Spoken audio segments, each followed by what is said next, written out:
Cuzaroo. Slapperoonie. I took a little nappy poo. Carl has one of my favorite podcasts ever. Who are these podcasts run by a guy called Carl? Who are these podcasts? And it's a podcast review. I was on Who Are These Podcasts yesterday. It's a great show. Have you ever listened to it? I have not. Who are these podcasts? They do a show about shows. I think it's a very interesting podcast to listen to. He just mercilessly rips on people. Some of it's quite hilarious. It's hilarious. The show's hilarious. It's showtime.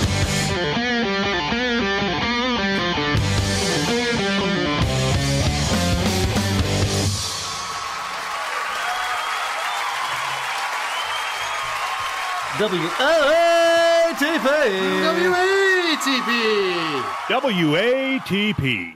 Hello, bag slappers and cuzzaroos. Welcome to another episode of Who Are These Podcasts, the only show that has never put out an episode that the fans disliked. I'm your host, Carl. With me this week from the Who's Right podcast, it's Doug, everybody. Hello, sir. Hello, sir. And also, you'll find him as Horny Jew 666 in our subreddit. It's Cros. Hello. Welcome back to the show, both of you. I want to tell people to go to whoarethese.com.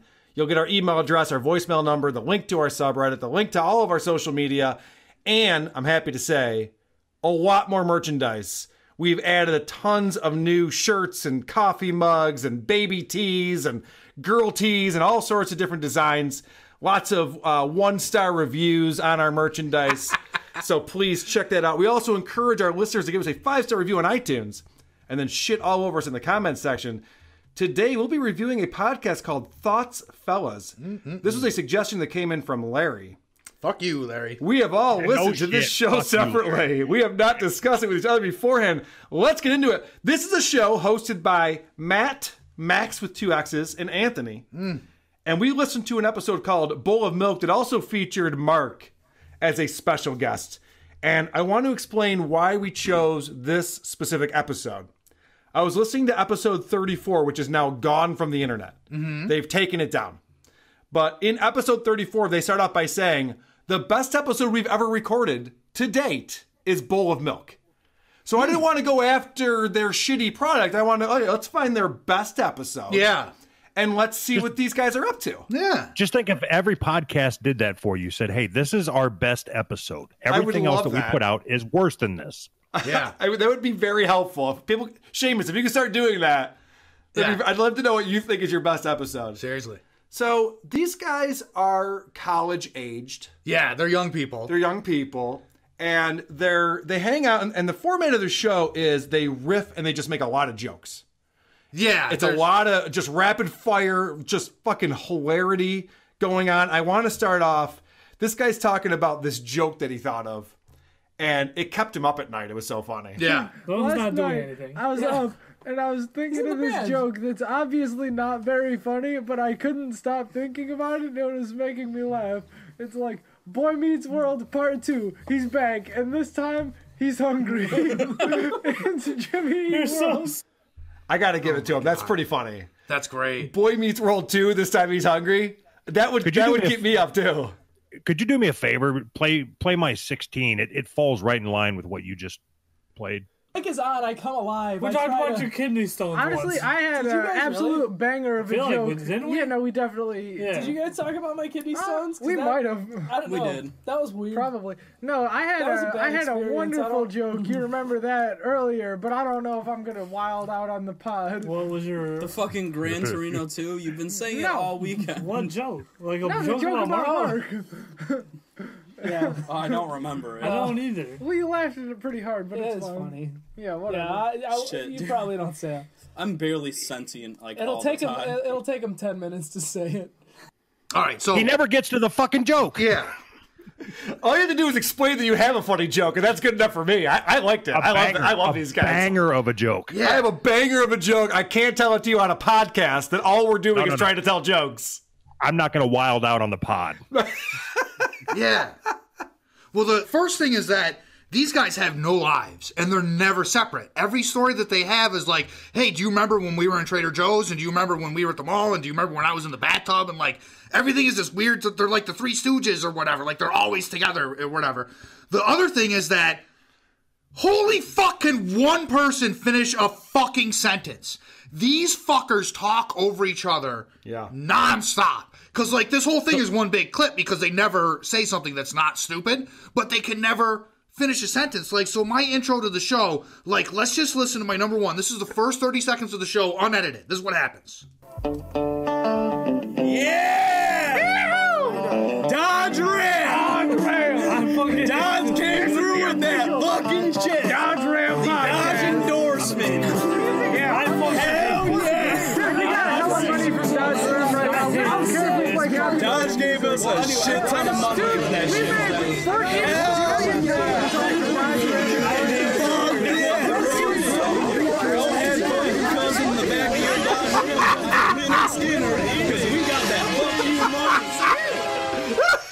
That sounds slightly edited to me. I think you lied to us. All right, I may have sweetened it just a little bit, but that is my summary of the show. Holy fuck, you guys. You guys just don't get it. You're old boomers. You don't get it. I guess not. I did something in the same vein. So I too noticed that sometimes they step on each other when they're talking. Sometimes. I have a clip that's marked entire episode. And what I did is I took the entire episode and cut it up into 15-second chunks and then layered it. So this is going to be good. Yeah! Dodge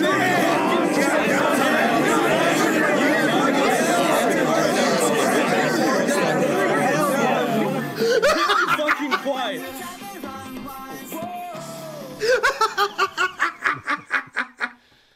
that's what the episode sounded like. Yeah. You're not far off. A high school cafeteria is basically what that sounded like. Now, I know you guys want to shit on them. That's what we do here on WATP. And even when we hear a good podcast, we have to say, oh, I didn't like it. But I'm just going to be honest. I'm just going to be real. These guys are funny. They have a lot of funny jokes. And the one guy does a spot on Russell Brand impression. Yeah, let's hear it. And the thing about impressions, guys, and I can't emphasize this enough. It's not enough to sound like the guy. You have to have material to go with it. And this is a home run. We just have to take the first name and last I'm name Russell and Brand. keep I'm naming Russell Brand, and I celebrities. was married He's to Harry, Katy dude. Perry for 2 years. He's Harry. I'm He's Russell awesome. Brand. Jim Carrey. I was more relevant Jim in Carrey? 2010 than I He's am probably pretty now. smooth. Nah, Jim Carrey, I think is his. Well, I can no, see him I think being Jim Carrey. I think Carrey Jim might have some Jim chest hair, Carrey's bro. got some chest hair, yeah. I want to point something out about that clip. The other guys are talking over him. They're jealous. They're like, oh, this guy's trying to hog the spotlight because he's obviously the most talented of the group. So everybody knows the first rule of doing impressions is you have to introduce yourself by name, as the celebrity typically does. Over and over again. Well, hold on a second. Because they all talked over him and ruined his genius bit, he comes back to it about 4 minutes later and does it again. We've seen it how many Hi, times? I'm Russell Brand. I'm Russell Brand, and I was married Brand to is Katy dead, Perry. We should watch Wedding Crashers. I was married I've to seen that 9 times here. Katy Perry. Yeah, no, that's why it's funny. What the hell? This is so I'm fucking Russell absurd. Brand. Who's If there was with me on this? ever a group of Tell me the noises autistic you people find that I wish water. would get Russell kidnapped, Brand. it's these people. Yeah. Hold on, Doug. We don't step on true talent around here, all right? That's not one of the things that we do. Let's let this guy finish his amazing Russell Brand impression. I was really Dear relevant. Stewie. I'm an evil gay baby. I'm an evil gay baby. I'm Stewie Griffin, and I'm an evil gay baby. And I'm Russell Brand, his and accents I are was the married same. with Katy Perry for 2 years. I'm Russell Brand. I love that impression because he just says the guy's name and then the only facts he knows about him, which are 2 facts. He just says it over and over again. Now, I know you guys want to keep moving on. One more thing I want to point out, because that impression's spot on and amazing. It is. And that guy's great. Solid. Right after that, I don't know if it's the same guy. It must be. They do something I've never heard anyone do before. They do an impression of not Paul McCartney or Ringo. We've all heard that. He does an impression of all 4 Beatles. At once. Oh, I'm the Beatles. Oh, I'm the Beatles. Ooh, I'm the Beatles. That's a great impression. I think they actually had the Beatles there. Yeah. That's what they used to say. Hi, I'm the Beatles. Could you play my number 13? This is more of his great impression work. Oh yeah, of course. practices. Hey, Anthony, what's the line you always say? Hey, papi. Hey, yo, papi, let me get a chopped cheese and a not fucking like- pack of Fronto. It's not like Brooklyn, though. There, I don't. Okay, so the guy asked him to do the impression and then stepped all over it when he was doing it. So Yeah. 30 seconds later, play my 14. 30 seconds later, he goes right back into it for no reason. Let me get a fucking chopped cheese and a fucking I don't pack of support Fronto. the idea of appropriating different. Yeah. Just random shit. See, this is the thing, is that you guys can't keep up because you're old boomers. Yeah, This is the it's new true. style now. This is what people are doing. I was like, let's go, let's move. This, and then this, and then this again, and then back. Yeah, I'd love to play for you some of the real edgy humor that really turned me on. Yeah, you guys are edgelords. Yeah, my number 3 was some ethnic humor.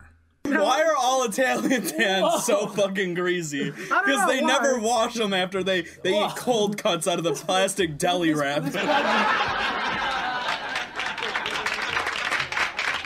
Wasn't that an old Archie Bunker joke? Yeah, the studio audience loves that one, man. That's some great shit. And then they go back to the fat Italian. Well, my number 4.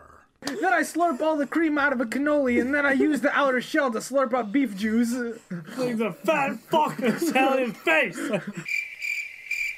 Yeah, I don't know what the fuck these guys are on about this whole time, man. Holy shit. All right, let me explain what's going on here, because you guys aren't picking up what they're putting down. Yeah, apparently, man. You gotta school us. Okay. I'm going to play a clip, and I think this will explain the entire phenomenon that is Thoughts, fellas. Yeah. Yeah, Arnold Palmer. It's half semen, half lemon. Half cock, half Christ. ball. Half cock, half balls. Arnold Palmer. I don't know if you know this, but the podcast has been getting increasingly more wild every I time. can tell, dude. This episode, like, because I listened to the last couple. This episode seems like it's just very wild No, did compared you to the last like few. if you compare it to the first episodes, those Oh, were boy, absolute we were sweet trash. boys the first episode. They were tame, dude. Yeah, we were trying to like be normal, were trying to be like, serious, have a but job in the future, and now we're talking about cock and ball torture. Now this is just like a dumber Well, version. we haven't like talked this is about just a worse version of Come Town now. Like It's like Gumtown, but you could listen to it in public. It's Come Town, but You worse. kind of can't listen to this in public. So. I see. I don't agree with that. They say this is like Come Town, but it's worse. I think it's better. I think these guys are out Come Towning Come Town. Yeah. I think you just pulled 6 of my clips. Sorry. Well, the problem here is that these guys hear older, funny comedians acting like little kids. And then little kids think, oh, that's how I act, so I must be funny too. I guess what I'm saying is I blame Come Town for most of the bad podcasts out there, and especially this one. All right, sorry, I just ruined the momentum that we had going there. I just crushed everything with that. Can we listen to a few more of their jokes? Yeah. So this is like, I think this is like some Zoomer humor. This is like when you grow up with the active shooter drills and shit, you think number 7 is funny. Aren't you 21 though? I am Go out a real gun and shoot people. Max and I were talking at Bass Pro Shop. Like, I pass all the tests for my FOI card or whatever, and then I just go, man, I can't wait to get this gun so I can shoot my friends. And the guy just laughs and gives me the gun. Bass Pro. Man, that's good stuff. It's edgy, man. And if you don't mind me playing one more, this is rapid fire, and I know that it's hard to hear all the punchlines, but that's not my fault. That's these fucking assholes talking over each other.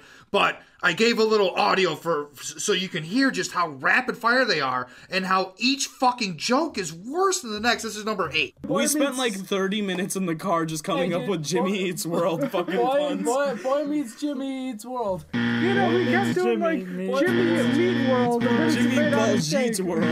Jimmy, yeah, and we kept going back and forth for like, Billy, or not Billy, Jimmy Beats World. Jimmy Sheets World, but he's in bed this time. None of that is funny. There's nothing funny about any of that. And these guys are like, we spent 30 minutes in the car. I know they were in the back of a station wagon with somebody's mom driving them somewhere. I just know that these fucking guys have no life experience and nothing going on. Because you played that, I have to play my Jimmy Eats World bit clip. Please do. Some of this is going to overlap. I'll clean it up in post. Yeah, no, go to town. They say all these jokes that aren't funny, and then one of the guys hits on a joke that they go, oh shit, that's the joke. So I know that you wanted to pull it out of context, make it seem like they're always not funny. But you'll see that they do finally get to the funny joke here. Cleats World. This time he's playing soccer. We already came up with that. Yeah, no, I think we ran through all of them. We ran through the alphabet. Like, we did greets, eats, Jimmy Jeeps eats. World. Jeeps. That's a slant rhyme, so we weren't really counting Peeps slant World. rhymes. No, he's hanging out with his peeps. We're not doing slant rhymes. We came up with like all of them. So then just do a couple of Jimmy Greets World. Yeah, we did that one. Fuck. Jimmy Deets World is in details, but he shortened it. Or the the ingredient in mosquito Jimmy repellent. Beats World. Beats World, yeah. Artie, that's easy, dude. You're on some first level. Jimmy What are Feets you, a World, fucking easy. kindergartner? Jimmy Yeats World. Came up with it. There's nothing you Jimmy can... Reheats World. Fuck, that's good. You came up with a good one. Yes. We said Jimmy Heats World, but Jimmy Reheats. Jimmy Reheats Heats World again. Jimmy Reheats World. And it was only 5 minutes to get there, man. That was the punchline. shit. It's like we're in a writer's room. It's like we're watching The Simpsons writing room. So I think what they consider the gold standard, what they were looking for their big laugh, is my number one. This is what I think they think is the funniest joke they've ever heard. AKA Matty Boy, AKA Boy. Pussy Lips McGee. What the fuck was that? And we also got this boy in Since this when? too. Wait. Since when? Did you just come Since when did my pussy lips That's good. Dude, how did you not know? You've always been Pussy Lips. Jesus Christ. That's pretty good. I like that. We also got Mark. And that one's so good, they come back to it again. My number 6 is part 2 of that saga. You're part of the Sopranos. Hey, it's Pussy Lips McGee. Could have been awfully cut. Refused. Pussy Lips McGee. On the day of my daughter's wedding, you come to me, Pussy Lips McGee. I mean, there was 5 minutes total of Pussy Lips McGee humor. But what you're not understanding is that Pussy Lips McGee is obviously an Italian name. Yeah. So that's why they went right to The Sopranos and The Godfather. When I hear McGee, I'm just like, what part of Italy are you from, McGee? And this plays into something that I think this is a real thing. This is my number 16. Okay. There's someone called a Pussy in The Sopranos. I watched probably a couple halves of episodes to put it together. I've seen upwards of 10 hours of The Sopranos. I've definitely seen most of The Sopranos. I don't think I've seen all of it. I've seen a bunch of half of episodes, and therefore I'm a fucking expert in this. Up to 10 hours of The Sopranos. That's a lot. And I know this is me, an old man, going off, but I got kids, and I talk to my kids' friends, and I talk to my kids, and they've all seen YouTube videos on everything, and they're experts in everything, and none of them know what the fuck they're talking about ever. And if I can go a little more meta, the one guy says at one point that they're all 21. Yeah. So at one point they start talking about their life experiences. Here's my number 14.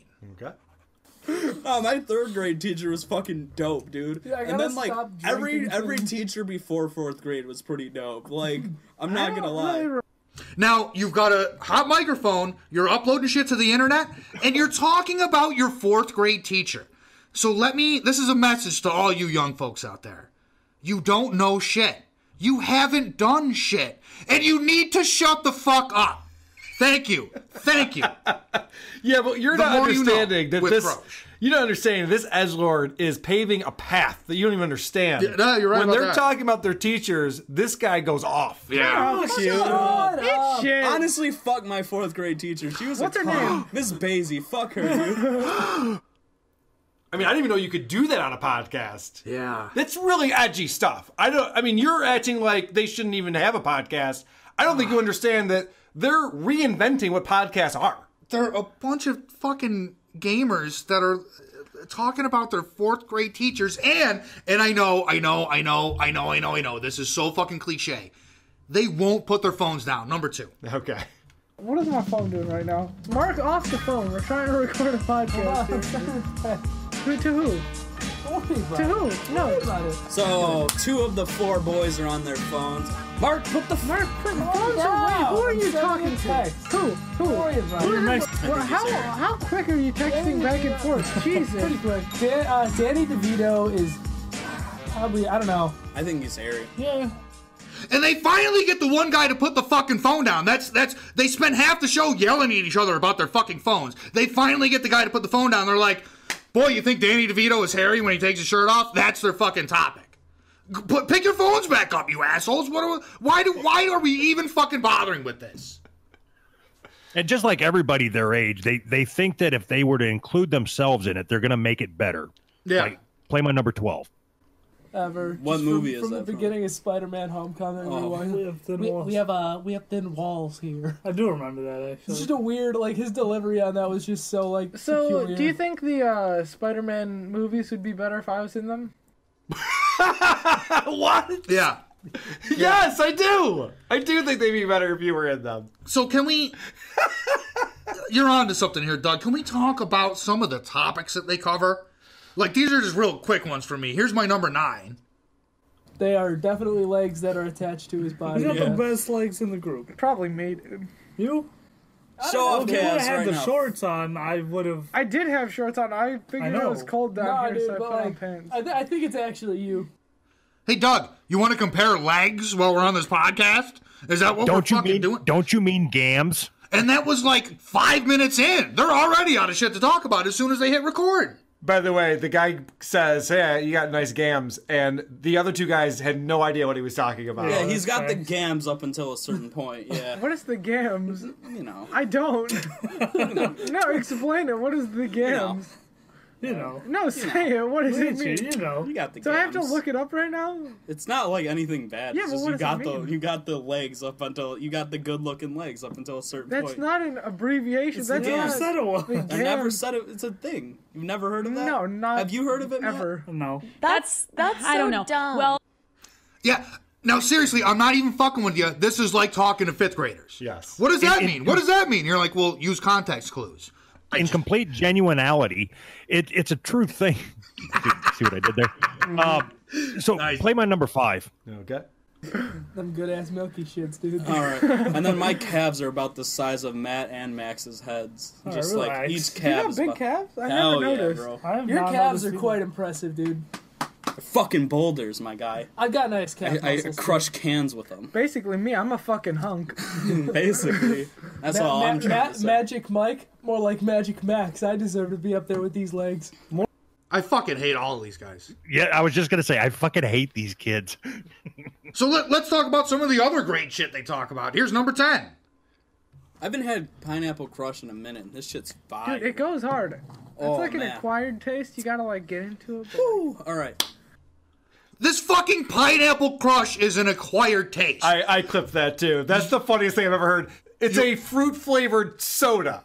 That has got fucking 200 grams of sugar in it, your children, and you need to shut the fuck up. Pineapple It Crush goes is for hard. babies. Yes! It goes hard. Absolutely. No, you know what's an acquired taste? Pussy. There you Look go. into it. That's Thank an you. acquired taste. Yeah, bourbon is an acquired taste. Pineapple Crush is for assholes. Guys, you ever try that new Sprite though? Woof. Oh, yeah. You gotta have wow. a few before you really figure out what all the profiles are. Well, I mean, it's got that. That shit's fire. It goes hard, son. Yeah, you're my right. guy. I mean, the nose is a little iffy at first, but then that finish is smooth as silk. The thing that was hardest for me for this episode, it was there.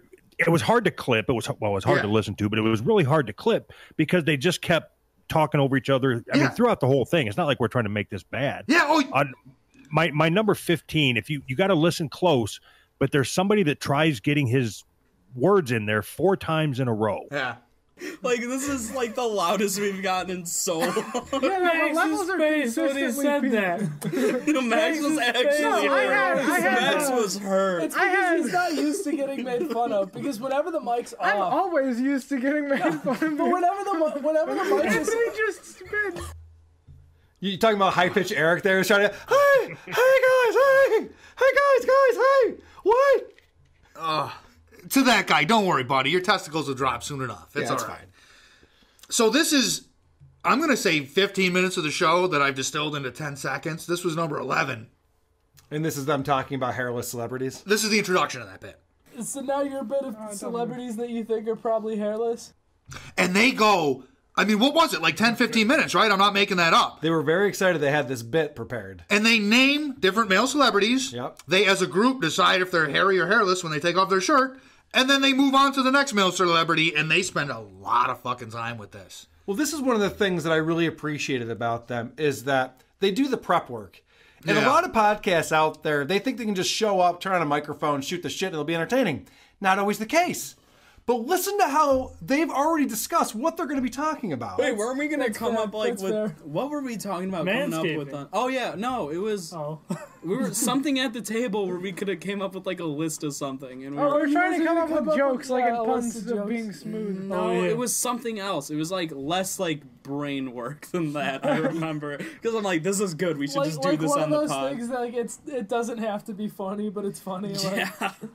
See, this is what I'm talking about. And just a great rule of thumb for all the podcasters out there. Have a discussion before the show about what you want to talk about. Don't write it down. Yeah. Don't remember what you're actually going to do. Right? Yeah. You don't need that. But I love that they put the time in to do the prep work. Because they know they don't want to just get on there and start rambling and talking over each other. And I love they want to have a bit, a segment. I love the context that they were sitting at the table. And I guarantee one of their moms was serving them pizza rolls. I guarantee that was happening. You remember when your mom made that purple Kool-Aid and it was so good, man? And then we had that conversation about whether Danny DeVito has a hairy chest. Oh, that was awesome. Purple Kool-Aid is an acquired taste. Meatloaf! They get into like some personal details. Here's number 12. Okay. All right, but do you guys have hairy ass cheeks? I don't know. I don't. Yeah, thanks for that, buddy. I'm fucking way ahead now. This is the last one I want to play. This is my number 13. This is the big story the guy was working up to. I fell in the shower on Friday. Oh yeah, let's tell that story. Speaking of washing yourself, I fell in the fucking shower. And then he goes on a 5-minute story. I fell in the shower. Congratulations, you fucking idiot. That's the most exciting thing in your life. And God bless you. Hold on a second. I have to cut you off here. Please because do. I Set me understand. straight, I understand that you play guitar in a rock band. I read books. I leave my house every once in a while. And you get to get up on stage and rock out, and there's go-go dancers. Not everyone has that lifestyle. For some people, falling in the shower is a big deal. You can't give this guy 5 minutes to explain what happened with calling for his father and having his father come in and help him after he fell. I don't understand why you're railing on this guy. It's a good story. Here's my advice. Open your front door. Go leave the house for a little while. Go. There's a world open your front door and go drive through Gary, Indiana, for fuck's sake. You're goddamn right. Run out of gas in Gary, Indiana. That's my advice to you. That's exciting story. That I want to hear. Doug, what else you got on here, buddy? Oh, I've got a couple. This is going backwards, but he's talking about when he told a joke and a girl got offended at work. Number 8. That's out of the plastic deli wrap. This pod just got very questionable. What do you mean? It's not Italian isn't racist. Someone actually got offended by my greasy hand Italian joke once. Fucking, I'm not gonna say the names, but it was like one of JT's friends. It was a girl. I know exactly what you're talking about. Matt, mouth their name. Hold on, wait a second. Why don't you just type it on my phone? Type it out. Talking about. I will type it. I can't read lips because I'm not. Did she work with you at one point? You're not blind. I'm not blind. I'm not. Yeah, she worked with Mark at one point. Yeah, she worked at. First of all, I love that greasy-handed Italian joke is something that he's workshopped for a while. The beauty of this whole thing is nothing. This whole thing sucks. Yeah. Doug, they're doing a show for their friends, and none of their friends have ever listened to it. Yeah. And it's funny because you pointed out to me when I said this is the show we're doing that they've had 0 downloads, 0 reviews. No one's ever heard this show. And you're like, what the fuck? I thought you liked these indie podcasts, Doug. I thought you wanted us to get back on the indie podcast train. Isn't this the right direction? This is super indie. I'm not into super indie. Yeah. So I had actually prepped for this episode with you. So I went and started digging deep on the internet. I ended up finding somebody that wrote a college paper, a college essay on this podcast. Shut the fuck up. I asked her to share it with me, and she wouldn't.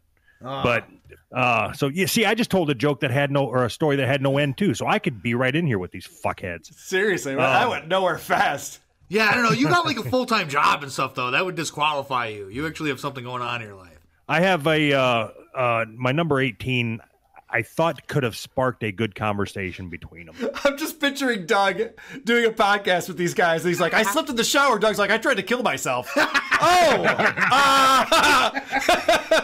we'll let you talk for a minute. I've got Pokemon Red. I enjoy eating butthole. All right, here's your number 18. It's like, I was like, dude, is that her? Like, I'd just look at, like, all the girls in there, and I'd be like, oh, that one looks like she would do some whack shit. Like, wasn't she there, though? No. What kind of whack shit do you think he is thinking about? What to him is whack shit? Playing World 1-1 in Super Mario Brothers 2, like, blindfolded. That's his idea of, like, some whacked out, kinky-ass shit. So I was thinking, like, over the jeans hand job. That's where I was at. That's pretty wild. Little dry humping. So you're saying these kids are virgins, are you? I would guess that they are, just based on... They sound like incels. It doesn't seem like they have game. I don't know that they'd be good at talking to the female sex at all. They can't even talk to each other, and they spend all of their time with each other. That's a good point. So I have it. My thought on this show was that they get together and they make themselves laugh, not each other, themselves. That's what the whole episode that's a good point. is. Yes. I think the last thing I got, and this is just something that pisses me off in listening to podcasts, is we're all doing the same thing. We're all either sitting in a basement or sitting in a fucking spare room. We don't have studios, but the way that people refer to, if they make a joke, they call it a bit. You know, like if you're on Jimmy Fallon, he has bits. Yeah. If you're on a shitty podcast, you have stupid conversations. Number 10. Like 2 times. just that time. It was like, in this bit, it's been like 6. Yeah, no, it has not. I have not said it that many times. Run it back. If you had to take this podcast and break it up into segments, how many bits were there? Well, there was the Jimmy Eat World bit. That was a great bit. There was the one that Crozier was talking about. Remember when they were talking about whether celebrities shave their body hair or not? Yeah, boy. That's a great bit. But it just all runs together. There's no bits. There's no bits. There's no segments. It's one shit. It's nonsense. Yeah. It's utter. You guys have broken me. I was trying to see it from their angle. You've broken me. It's all fucking nonsense. The guy, after they do the Jimmy Eats World thing for 15 minutes, explains why you might not have gotten those jokes. Jimmy Eats the World. Imagine somebody listening to this and they don't know the band Jimmy Eat World. They're like, what the fuck is happening? I do know the band Jimmy Eats World. I do. Yeah. And I still wonder what the fuck is happening. Yeah. It has nothing to do with knowing the band or not. Yeah. He could have just stopped there and said, imagine somebody listening to this. That'd be amazing. They do mention this bit. We do a bit where we say it's the end of the podcast when it's obviously not the end of the podcast. It's the first time Who would do that? That's a stupid bit. Yeah. Saying it's the end of the podcast and then continuing on. And then they mention a movie and the guy knows of this movie, is familiar with it, and may have seen it recently. It's like monkey brains in Indiana Jones Temple of Doom. Like, that's a delicacy. Yeah. Dude, when was the last time you watched Temple of Doom? Like yesterday, like Never. last night. Really? No. Dude, because I watched it again. I watched it last How funny week, would like it be a if couple like I days ago. actually watched it last night? Temple of Doom is definitely the best Indiana Jones movie. He goes, how funny would it be if I actually watched that movie last night? And my answer is pretty fucking funny. Like, that'd be maybe the funniest thing I ever heard on a podcast. If a guy goes, did you ever see Indiana Jones? Like, I watched it last night. Yeah. That's hilarious. That would be funny. He goes on to say that Temple of Doom is the best Indiana Jones movie. Makes me think that maybe these guys aren't the brightest bulbs. They really should hang out with Seamus and learn more about the craft of filmmaking. They do come up with a amazing scam. You guys familiar with DXL? It's a store that sells clothing for people who are large. Okay. Right? So it's like a fat man, tall man store. Okay. So this guy comes up with, like, what if we did this? There's this lady. She's a bigger woman. She's suing like Hollister or like one of those stores, like Aeropostale or something. Yeah. Because clothes don't fit her. You got the Aeropostale drip. So here's my bit. I'm gonna go into a store for bigger people, for plus sized, and I'm gonna sue them because they don't have clothes that fit me. Home run, Comey, a home run. Doesn't he sound like he's talking with a mouthful of lasagna or something? Yes, that one kid. He's got his hand in his mouth. He's fisting his mouth. It's something is going on. Yeah, and there's one guy that's way off the microphone. That made it a bitch to clip as well. Yeah, I think it was Kevin. Yeah. All right. This part I thought was hilarious because as we've now documented, this entire show is nothing but people making noise. People are grabbing bottles of water and crushing them, and they're all talking over each other and having despairing conversations. And then all of a sudden, one of the guys calls someone on their shit. No, dude, neck down Michael Cera's smooth. Yeah, I'm thinking neck You're down. making noise. You're making ruckus with the chair, dude. He goes, your chair is making noise. Can you please cut that out? That would be like if Johnny Rotten were to call out Sid Vicious for hitting the wrong notes. Yeah. What are you doing? We're trying to play a punk song over here. Yeah. You know, it's even funny, as you're playing that clip, there was a guy belching in the background as he's telling him to watch the noise. Yeah, watch the noise, ass, so your chair is creaking. Yeah, they can't hear me belch. It's getting picked up on the microphone. Oh, my God. What we've talked about it time and time again in this episode about how it's just them all talking over each other. I pulled this clip. It's number 4. And what it is they're all talking over each other. Then you'll notice they all have to take a breath at the exact same time. So there's silence. And then they all pick it right back up again. That's called choreography, my friend. You Can got you folds explain everywhere. your reasoning? He talked to He talked to Nico. That's impressive. Yeah. Ugh.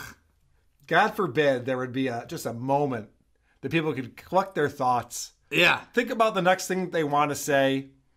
Give it a hard thought for a second. Think maybe I shouldn't say just the random thing that's in my mind right now.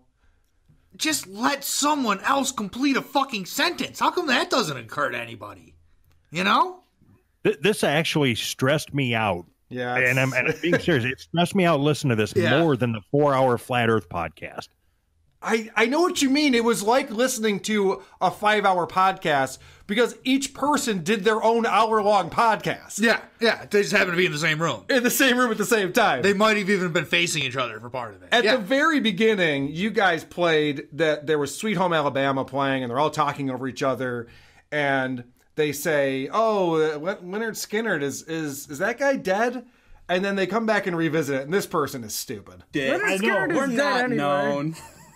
Isn't he probably? Is he dead? I don't know. I'm just making Is Leonard Skinner a person? No, he's an entity. Yeah, he's one singular being. He said Leonard Skinner's dead.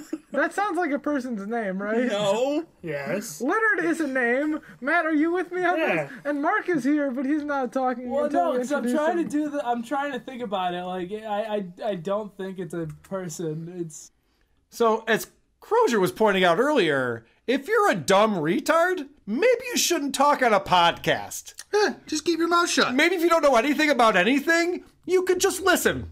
Yeah. How about for the next 10 years, just listen? Take a vow of silence. Just listen to what other people have to say.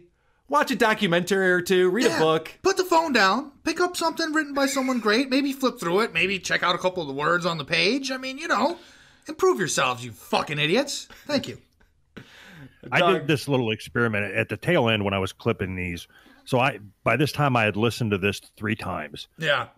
Jesus Christ. So listening to this one time was the worst hour of my life. Yeah. My number 20, it was kind of like when you're reading something, a technical magazine or something, and you don't grasp what it is that is being said to you, so you have to reread it. I wrote on here, number 20, you guys tell me what they say, because I don't know.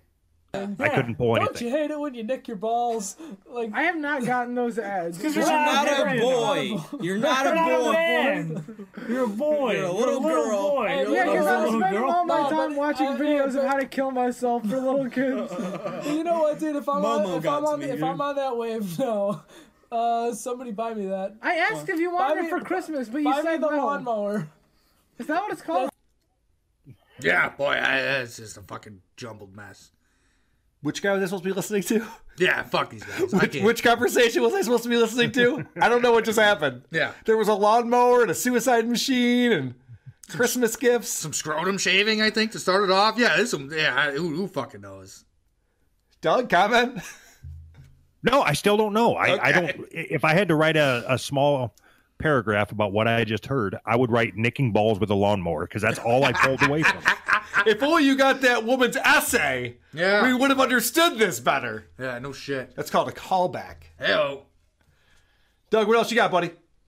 I think we've already played whatever I got. I got a couple examples of them talking over each other just in case it didn't get brought up, but I think we took care of that. I think we nailed it. Yep. All and right. then I got an impression of the Pillsbury Doughboy for some reason, number 3. Oh shit, he looks like Poppin' Fresh right now. Poppin' Fresh. Do the laugh, Pillsbury Dough. Not a lot of people know that the Pillsbury Dough. His name Pillsbury is Dough. What? That's it. It was just another bad impression in an episode filled with them. You say bad. I don't know, man. I don't know. I think these guys, they got something going on. They got it figured out better than we do. Speaking of people who have it figured out, I am very excited to get into this segment.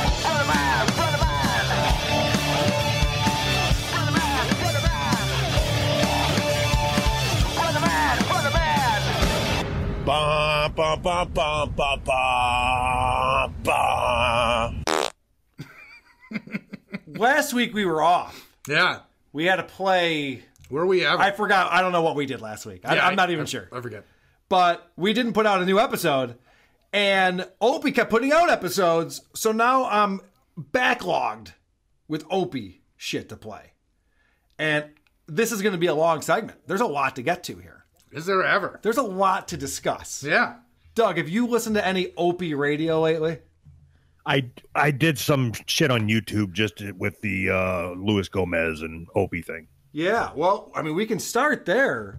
Opie had Luis J. Gomez on his show for the very first time. And before this, these two guys had a problem with each other. So I was interested to hear what was going to go down with this conversation.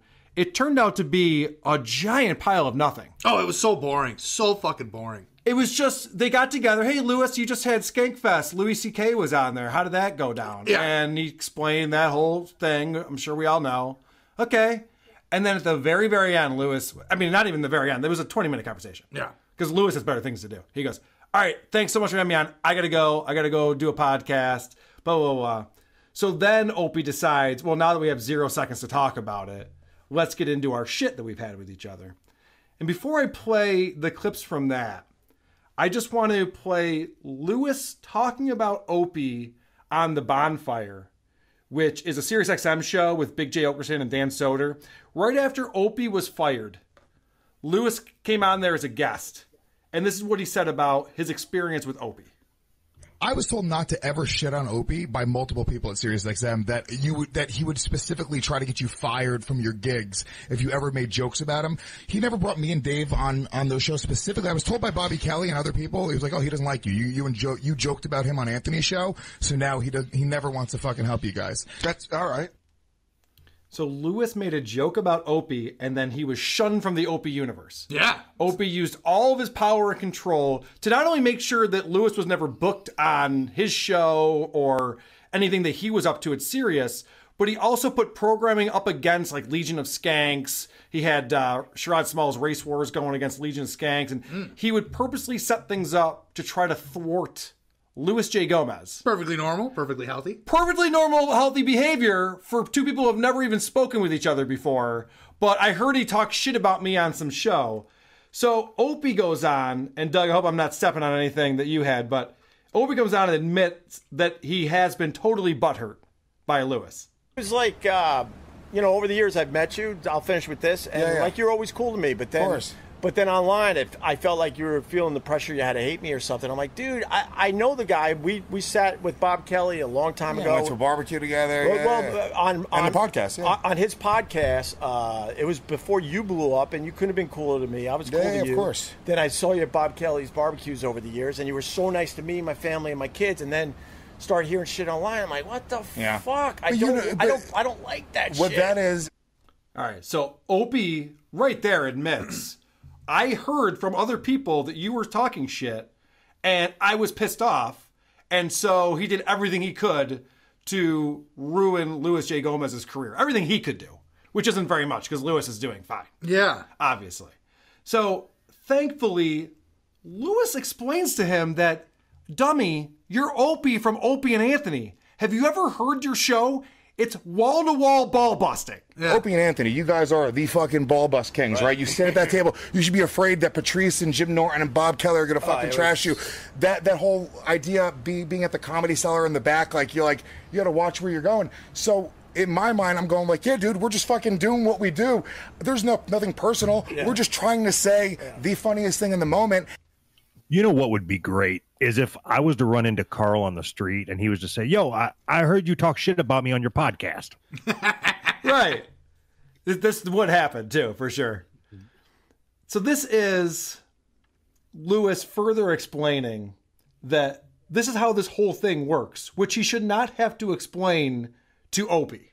I've trashed Anthony 1,000 times over. We make fun of him beating up his chick, him fucking losing everything, and Keith the copying his fucking... Dude, we trash Anthony all the time. The reality is, that's the world that we live in. Jim Norton, he's a fucking creep, brings girls on the road, fucking tries to bang them properly, bangs trannies. So, that was my takeaway from this show. I didn't think it was all that compelling or exciting, but they have a boring conversation, and then at the end, hey, I heard you were talking shit about me. He's like, yes, I make fun of everyone. I'm Louis J. Gomez. It's what I do. We trash people. Yeah. It's what Opie and Anthony was for over a decade after they stopped shoving whip-ball bats in girls' vaginas. Yeah. They would just have comedians on, and they would just tell jokes and rip on each other. How does Opie still not get it to this day? Yeah. He doesn't know why he's famous. To this day. And it's like Stern used to do that too. Howard Stern would get on the air and rip someone a new asshole for 4 hours straight. And then if someone said the littlest thing about Howard Stern, he'd do a whole week crying about it. Do you remember him with Chevy Chase? Oh my God. There was a decade of time when all he did was motherfuck Chevy Chase to the point where his fans were fucking with Chevy and going to his house and calling him. And meanwhile, Howard, you're exactly right. Every single time there was one little thing that somebody would say disparaging about Howard Stern. Oh God. How dare they? End of the world. Oh, he would go in a funk for 3 straight days over that bullshit. Speaking of which, Doug, I know that you sent me a no this morning. I didn't catch it until later.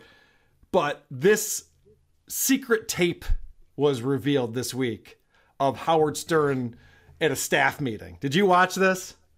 Yeah, I watched it, obviously. God, it's interesting. It is. It's interesting. I think that's a great way to describe it. He's a guy who seems desperate. Like the show is falling apart. They don't know what their direction is anymore. They've lost Artie Lang. And so he has a mission to get an A-list celebrity on every single week. And this meeting is all about how are we going to get A-list celebrities on every single week. And there's so many parts of that you can tell are just Marcy Turk put together this terrible PowerPoint presentation for him. And I definitely recommend checking it out if it's still up online somewhere. I was thinking you could do a bonus episode of some sort with just, there's plenty of content in that hour-long video. I think that's probably a good idea. There's a part in there where he talks about how he is perpetuating the gay agenda and that all of his fans are homophobes and he needs to change their mind. Did you see that part? I did, yeah. That was interesting. He was trying to get the director from The Matrix, is I believe where that came from. She's transgender. Okay. Yeah, that is so weird to me, and especially because I remember saying this when we were reviewing the Stern Show on WATP. Howard has been talking to gay people since the early 80s when it was not cool. It was not part of open society or however you want to say it. You know what I mean? He's had Richard Simmons on there since the mid-80s. Oh, certainly. But he's had gay people on and talked to them. It's funny because Richard Simmons has never admitted that he's... Of course. I'm sorry. But he talked to them about like dating or about sex or about whatever stuff that people were not talking about at the time. Now it's it's no big deal. But when he was doing it, it really kind of was a big deal. I think he opened a lot of doors. And for him to be like, yeah, my audience is all fucking, backwoods homophobes. It's like... Really? That's what you think? I know. I was surprised by that too. I didn't understand that part of the presentation. He was like, we need to change their minds. Like that's your job, is to change people's minds. I thought you were running an entertainment show. Yeah. A little confused by that. Now, if only Howard had great fucking content like Opie did. Let's get back to Opie. That's a segue right there. This guy is a pro. What do you got, Cros? Because, dude, I'll tell you what. If Howard Stern did this, he wouldn't have to worry about the gay agenda. Here's my number 21. All right. Hey, you want to do that for the podcast? I'll pay for a nice back trim for you. No, pay for a cab so I can go back to my goddamn restaurant. All right. There's two things I love about this clip. The first is, you know what would be great content for a podcast? I'm going to pay for you to get a back trim at this haircut place. They're going to shave your back. Because that's fucking great podcast. And the second thing is that Carl What's-His-Nuts is like, can you just fucking buy me a cab? Like, he spends this... They walk to see Louis J. Gomez, and Carl is pissed off the whole time, wants to go home. Right. And then they leave, and they walk, and Carl is really pissed off the whole time and just wants to go home. That segment of the show I didn't pull a lot of clips from, but it's fascinating. By the way, I just want to tell you, it's Louis J. Gomez. I made the same mistake and got called out for it. Oh. It's very important you pronounce his name right or he goes after you. He's the Puerto Rican rattlesnake. You got to be careful with this guy. Okay, there you go. He'll rape you on his show. He will rape you. Yeah, he has raped Doug on his show, and he did nothing even that bad. Louis, so be careful. You can't rape the Willie, my friend. So, number 22, he talks about how he buttered up Anderson Cooper.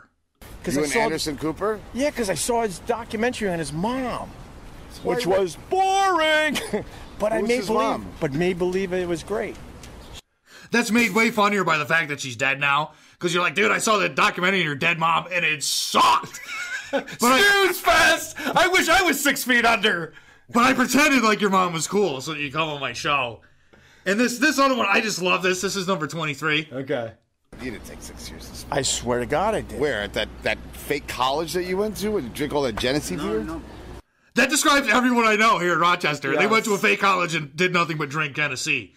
So I clipped a bunch of clips, and I'm sorry, Carl. I know you fucking hate this, but no, that's all right. This is I love this. This is a series I call Opie versus the public. Okay. Like there's this psychological phenomenon called the Truman Show thing where people believe that they're in this fake environment and that they're being broadcast or whatever. But Opie is his own Truman Show. He walks around with this recorder, and he thinks that everybody is part of his broadcast, is part of his world. Correct. So as this is beginning, he interacts with a street lady. This is number 24. Don't you dare. Don't you dare. Fuck you! What? I didn't do anything! No. That's the problem. All right. Wait, the problem is I didn't do anything? So you say... Opie, I've never seen people just... You want to go for some ramen? People just randomly hate you.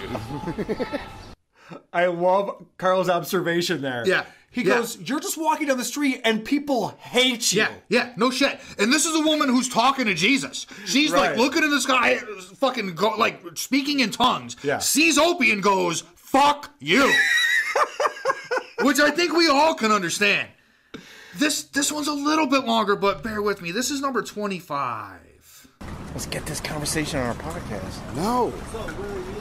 He's yelling at somebody. He's from Croatia. He'll stab you with a pen. Sir, you got a wobbly wheel. Your wheel just wobbled. The wheel's about to fall off. Be careful. Oh, yes? Yeah. Broken in this, Huh? broken inside this... Yeah, the wheel's broke? Yes. All right. I'm being pulled away. I was just trying to be friendly. Stop. What, bro? This is me. Why are you talking to people? Because they're lonely. No, that guy was 100% not lonely. Now, this is like somebody butt dialing you. That's what I'm hearing. Yeah, it really is. And he's randomly interacting with people, and he's got his buddy with him. And like, this is the importance of friends. Your friends are the ones that are like, no, dude, don't do that. Dude, don't wear that. Don't say that. Like, we all need friends to rein us in, to make us part of society. Right. Opie has no connection like that, and he is so the fuck far out of society. Even when his friends try to reel him in, they don't get it. Here's number 26. Sir, you have a wobbly wheel. It's all about it. Oh, if you ever came up to me like that, I'd give you a suplex. Why would you If I didn't know you, with the anger that I harbor inside, and you want to talk to me about my fucking luggage, I would burn you alive. Exactly. This guy's walking around. He's got earbuds in, they say. And Opie goes up to him and talks to him. He repeats himself over and over again because the guy's got to pull his earbuds out. It's like, what the fuck? These next couple are real short, and they come in like mid-conversation. So he's right in the middle of talking to something and then yells to someone else. Here's 27. He sees a guy in a Pepsi truck. Pepsi! Big fan. What are you doing? What? Why would you do that? You got support. The guy's delivering trucks, delivering fucking soda. He gave me a fist. He gave me a fist like he was at the... No, he just didn't have time to pull his finger out. Guy sees a guy in a Pepsi truck and goes, Pepsi! Big fan. Hold on. The fuck? I want to point something out. The way Opie's behaving in Manhattan right now on his podcast is how all of these kids from Thought Fellas would try to entertain each other if they were allowed loose in Manhattan by themselves. But those it's how a 19-year-old tries to get a rise out of his friends. Look at him yelling at strangers. And Carl Ruiz is like, dude, there's nothing funny about this. You're not entertaining anyone. You're embarrassing not yourself. Even 19, like 15, Right. 14 or 15. Well, those kids seemed like they were 14 or 15, but yes. Well, yeah, it's like the humor of the 5th grader who thinks flipping somebody off from the school bus is fucking high art. You know what I mean? Dude, I used to flip off so many fucking assholes from the school bus. Oh, I believe that. I was the king. Oh, I believe that. And all those kids now have their own podcast where they rip on other shit. It's true. And like I said, they're in mid-conversation. And at this point, he's not even paying attention to what Carl's saying. He just yells out shit. Here's number 28. This is another thing just out of nowhere. I support. You support what? The two guys were hugging, so I figured I'd give them a little support. Support for them hugging? You support guys hugging? Yeah, because, you know. Can we get in a cab? I just got douche chills, and I already heard this before. It's so enraging, this fucking asshole. The only thing on Carl's mind is, can we get the fuck out of here? And Opie sees two guys hugging, and he goes, I support. What the fuck is wrong with you, Opie? Last one. He's embarrassing himself and then purposely putting it out on the internet for us to hear. Yeah. And this is the last one, and this one is like, it's like, dude, it's 2019. Like, this ain't. Before you play it, I'm drawing a correlation between the guy that we used to talk about, Seamus or Todd, whatever you call him, and Opie, where they both think that everything they say that the world wants to hear. Yeah, correct. But Opie's out in public doing it. Like, it's one thing with Seamus and with these Thoughts Fellas guys, they've never left their bubble. This guy drove through a town once, and that's the most exciting thing that's ever happened to him. You know what I'm saying? Yeah. They don't get out of their car. They don't talk to people. They're not in the world. They don't. Right. They're just in their fucking little bubble staring at their phone. Opie's out in the world, and he's I've got to correct you. Seamus goes out and shares his comedy with the world. You know, every thought that he has, he thinks that everybody needs to hear it. Yeah. But at least he's on stage, like, in an appropriate venue. Opie is literally just out in public pissing people off. And here's number 29. I hate to break up the flow, and this is why I do never look at Discord. There's a giant conversation going on around the way I pronounce exactly. That's all anyone's fucking talking about over here. Who gives a fuck? Fuck these people. He thinks you're hot. Why would you do that? That's good. That's not good. Excuse me, ma'am. Opie, I date more girls in a week than fucking... I never say that. Excuse me. Stop it. She didn't turn around. Of course she didn't. Look at me. I'm sweating. I'm fucking... Now, look, we've all got women in our lives, and they've all got stories that I was walking on the street and some really creepy douchebag with a Zoom recorder yelled out, "You're hot," or "My friend thinks you're hot." Oh, you met Opie? "My cousin likes your ass," or whatever the fuck. And it's never a good story. You've never had a female friend that was like, "Boy, this guy yelled at me, you're hot," and it really made my day. That doesn't happen. Especially some fucking 60-year-old fuck like this fucking idiot. All right. What are we doing here? Fucking shut the fuck up. And they go after the Luis J. Gomez interview. Luis says, dude, check out my studio. Now, Luis has built a studio. He has a bunch of podcasts on his network. He doesn't just walk around the streets of New York? No. Oh, okay. On Gas Digital, which is his network, there are a bunch of broadcasters, podcasters, comedians who do shows. He has multiple studios. He's showing how he has everything set up so you can put your computer in and you can run things off your computer if you bring your own clips or your own video. And he's showing all this high-tech stuff. We got cameras set up. We got LED lights, different colors, whatever mood you want to set. You can run your show. And afterwards, Carl comes back out on the street with Opie right before all this shit that you just started playing. And Carl's embarrassed. What they're doing compared to what Luis is doing is embarrassing. I was embarrassed. Why? Because we're walking around with this dialysis machine, and he's got this whole thing going on. Yeah, but we do it different. So Carl gets it. He's seeing what real podcasters are doing. Yeah. Meanwhile, he's with this loser who just got fired from Westwood One. Yeah. And he just wants to get back to his restaurant, and this guy's fucking talking to random homeless people. Yeah. And I just want to say that I think that maybe... It's the final countdown, Cros. What I'm trying to say, Carl Ruiz, you got to come on WATP. Please, pretty please. We want you on the show so that we can get the scoop on what the fuck is going on with Opie. Yeah, pretty pleased, What the fuck is going on with this guy?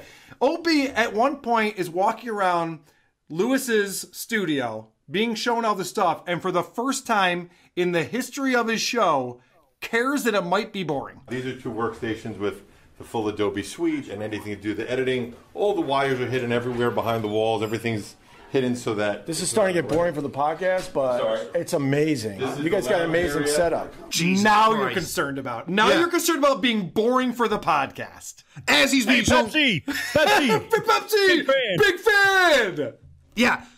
And he's getting bored being shown what a real podcast studio is like. Oh, that's what it is. He's angry that these guys have figured it out. He had a cubicle at Westwood We One. just do it different.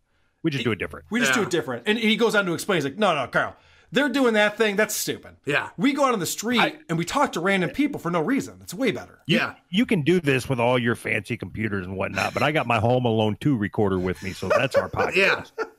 That's like, that band uses a recording studio, but we do it different. My band records on an iPhone 6. That's what we do. Yeah. I want to bring this back to the episode that was entitled RIP, episode 117. We reviewed this a little bit on the last show, and this was the one where Opie explains he was let go by Westwood One, or no, it was a mutual agreement. Yeah, how dare we you. both decided we should see other people. Yeah, is what he said. totally mutual. Yeah. So he explains that, and then he says, okay, I'm going to go on a trip with Mike Sappho, and we're going to go to Diamond Dallas's Paige's house. Yeah. And he says, Mike Sappho has a really sad sack story. His life is falling apart. We're going to talk about that. So I turned it off. I'm like, okay, I'm good. But I was told that there are things at the end of that show that I should listen to. So I go, okay, I'll check this out. Now, as I've evolved in making fun of Opie more and more, I've had people in my life say, aren't you kind of going a little too far? He's just a guy. You're making fun of this guy. Maybe he's not that bad. And I just want to remind them, I'm talking to my parents specifically, but I just want to remind them. I want to remind them that Opie is a terrible human being. Yeah. He's talking about the old O&A days with this guy, Mike Sappho, who's a super fan of Opie and Anthony. And he quizzes him on this subject. I want to test your O&A knowledge because you are a super fan. Okay. We haven't taken advantage of that over the last year with this podcast. Name 4 things that Opie and Anthony did with the girls' snatch. 4. Okay. What? Guess what's in my pants? Would that count as one? The game? Okay. It's not the ones I'm thinking of. Wiffle ball bat challenge, of course. That was a I legendary forgot about that one. Oh, really? In a way, I forgot. Yeah. And that was in a glass box. The girls took that seriously. They would see the line on the bat and go, I could beat that. That was a legendary bit, the wiffle ball bat challenge. That was the one. Yeah. That was the one when you would drive and you would feel uncomfortable, and you would sit back like, oh boy. But I would go to Yankee games with my dad, and we would listen all the time. Whenever that comes on, that's like a bonding experience with the pops. Sure. What? That was a good one. That's not the ones I'm thinking of. I'm trying to think which ones you're thinking of with the snatch. Hold on a minute. Couple things going on. Hold on a minute. Me and my dad used to bond over listening to women vaginally insert a wiffle ball bat. Is that what just happened? Well, they wanted to see how far they could get it in, Cros. Well, I understand that. You never part. talked to your dad about how far a wiffle ball bat can be shoved into your mom? Come on. We've all had that conversation. Let me think about that. No, I don't think we have had that conversation, Carl. I did have a conversation once with my mom about how far a wiffle ball bat could go in my dad, but that probably doesn't. She actually showed you the line. Yep, it actually went right to here, Doug. And now get back out there and play, damn it. And this guy who had a bonding experience with his dad over this radio experience went on to become a New York City policeman. Oh, God. I know. Surprise, surprise. All right, so this guy actually knows more about Opie and Anthony than Opie does. Because he says, name 4 things. And he already names 2 things that Opie didn't even remember. Ugh. So then Opie quizzes him. You got to figure out some more. All right, so the one I'm thinking, I got 4. Okay. I mean, but you're adding to the list, which is great. But so far you named 1 out of the 4 I'm thinking of. One was the girl, this really hot, I think she was Dominican, a Dominican stripper from Uptown, firing eggs out of her box, and we were taking batting practice. Even blind Dave, who couldn't see a thing, which was awesome. Or we had him catching them. I don't know. Whatever. So that's 1. Name 3 more. I can't think of 3 other ones. So I just want to... This is what Opie is talking about here. Now, this was a radio show. This is before there was YouTube Live and all of these things where you could actually see what's happening. Yes, this is the right response to have to that. Having a girl in to shoot eggs out of her pussy while someone tries to hit them with a bat is not a great radio bit. I mean, pay-per-view, sure, I'm all in. But a radio bit? And then he goes on to explain some of the other ones they did. We had a girl smoke from there. I don't remember the smoking one. We had, we tried to make a cell phone ring. Yes, the cell phone one I remember. Yes, okay, I remember that one. That was early on. You want this cell phone to ring. Well, that's why it was impressive. It was like the old Nokia one. You put it in there, let's see if it rings. The phones were really big. That's what made it really impressive.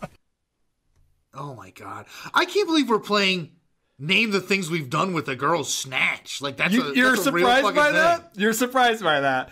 This is why I have to play this. I have to remind people that Opie is a terrible human being, and he put on a terrible show in an era when all you had to do was be shocking and ridiculous, and you could get notoriety and people listening to the show. What? It actually takes talent now to put on a show. You have to be funny and interesting. Yeah. Well, I mean, I remember back in the day when, Jesus Christ, what's the Wheel of Fortune guy? He'd come out and be like, hey, guess what's in Vanna White's pussy? I remember that was like... Pat Sajak? Yeah, thank you. That guy was an edgelord before edgelords were cool. Oh, yeah. Spin the wheel of Snatch. I remember his bit. That was so great, yeah. This is a funny bit. So they're still talking about things that they put in girls' vaginas. Oh, God, he's and a fucking idiot. He said something that doesn't make any sense. Oh, we had his cardboard cut out, and we were trying to hit him down the hall. You had Clemens' cut out. We had Clemens. Because that's when he hit Piazza in the head. Yeah, no, it was, it might have been Rivera, Marion. Was it his? Whatever, it doesn't matter. But I remember that day like yesterday because... That shit I can't remember. I remember like yesterday. Was it so-and-so? Maybe it was so-and-so. Who was in the studio that day? I don't even remember. It was just like yesterday. I believe that. I believe he remembers yesterday that well. Because that's the only way he can live his life.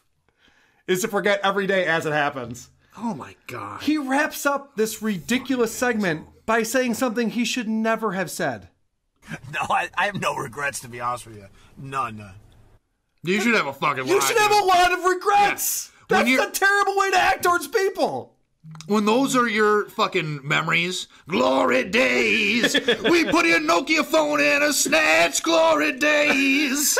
Like, no, that's fucking awful. Please kill yourself. I'm sorry. Why would he say no regrets?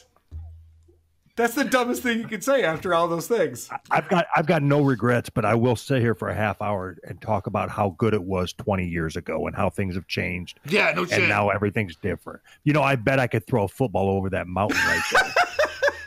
You're goddamn right. I bet I could shoot a football out of a woman's vagina over that there mountain. It's 2019. What is he doing? He just explained all these things that would get him arrested today. They should have got him arrested tonight. Well, yes, for sure. But you think about the Me Too movement and where we're at, and he's talking about this stuff as if he was the funniest guy in the world. Yeah. And this is all just so great. So, right after that, remember his Joey Salvia, his old producer who worked for Westwood One. He comes out and does a bit, and his bit is hilarious. Buy a t-shirt on my website, opieradio.com. And what else? You want to promote anything, Mike? You good? I'm good. All right. With that, man, thanks for listening, and we'll see you next time on the OP Radio Podcast. Hold on. Can you hear me? This is Witness Protection Guy in Texas, friend of Joey. He asked me to wrap this podcast up for him one last time. Yeah. What are they doing? Exhausting. It's exhausting. So he's coming on and he's saying, hey, I used to be the announcer guy and producer for the show. I'm not anymore, so I'm going to do this really funny bit where I'm like in witness protection, and there's crickets in the background for some reason. None of it makes any sense. And then he's got a great joke. So you could tell this guy is hilarious. He's winding up. Warning. There are high-frequency subliminal messages imprinted on the audio. I'm not going to exactly tell you what I put on the audio, but if you find yourself putting peanut butter on your dick and letting your dog lick it off, you can thank me.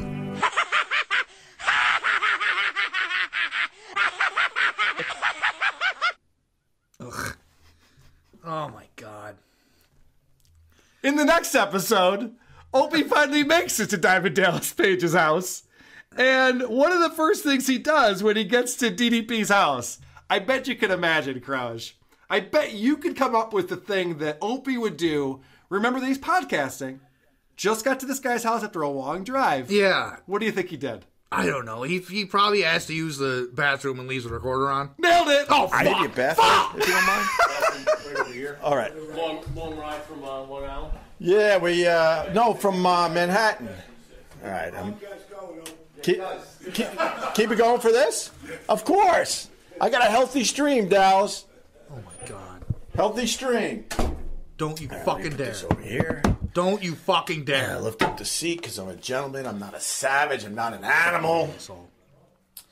Looking at a nice bathroom here. He doesn't have any of those fancy bars of soap in the shape of shells. The suspense is killing me, Opie. He does have a little rubber ducky. Can I look in your medicine cabinet? Are you fucking for real? Good one. Should we look in his medicine cabinet? No, that would be crossing the line, right?